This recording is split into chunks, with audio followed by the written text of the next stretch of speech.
ஏன் ஐப்பசி மாத பௌர்ணமியில் அன்ன அபிஷேகம் செய்யப்படுகிறது?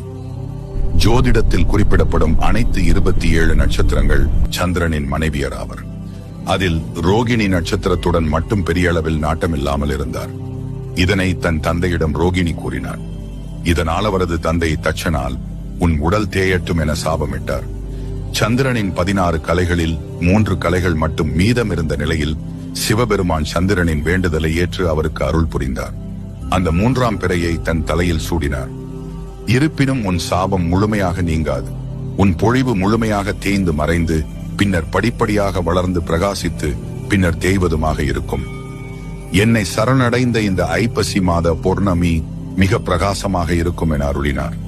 அதன் காரணமாக ஐப்பசி மாத பௌர்ணமி மிக விசேஷமாக சிவாலயங்களில் கடைபிடிக்கப்படுகிறது. Download ShareChat.